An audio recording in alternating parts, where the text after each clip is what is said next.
What's up guys, Johnny here, and in today's video I want to give you a quick tip. So if you want to make more money, then you might want to break away from the 9-to-5 job if you can't increase your salary or your wages. I've heard stories where people work for companies for 10 years and barely get a 10-cent raise or a fruit basket. I've also seen where people get a 10-cent raise working a year, a quarter raise working a year. The raises can be difficult in certain industries. Now, if you're in a good job, in a position where you have a salary increase of say like even 5% to 10% every year, then that's great. But some of us don't have that opportunity.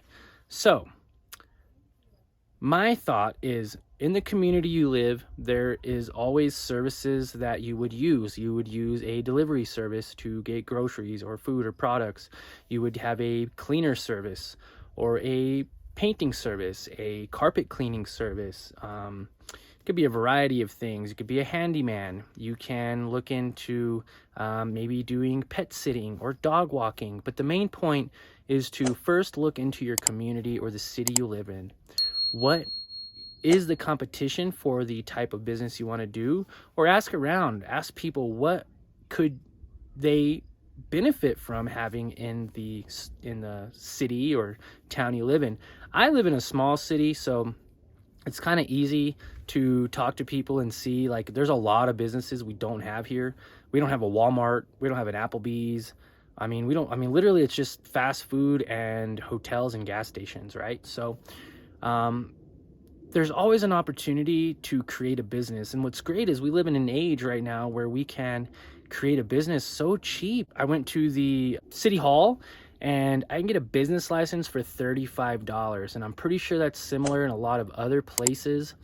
It's $35 for the first time for the year.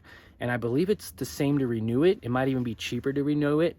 And then the insurance, right? You need insurance when you start a business. So if you have like a window cleaning business or a carpet cleaning business, a house painting business, then you'll need, of course, insurance in case there's any property damage or anything like that. Well, that's even affordable too. I got as low as $53 a month for insurance for one of my cleaning businesses.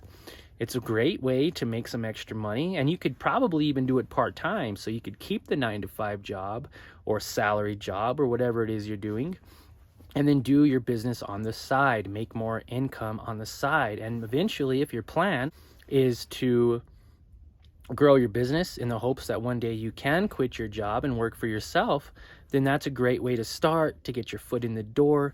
And then you could also use the job you already have to supplement income for the side business, supplies, or even hiring more help until you can finally cross over to whatever number it is that you are looking to get. But start with research, start with talking to people in your community, in your town. Figure out what is needed and what people would be willing to pay for certain services, and then go from there, guys. Do your research, then have a plan, and then just take action and do that plan. If I would have never did research, then I would have never found this business, and then I would have never started it. But because of the research, it gave me confidence that, hey, this could be successful. Even if I only get 5 clients a month, heck, even if I only get 1 client a month, that's more clients than I have a month ago or last year, right? You got to start somewhere.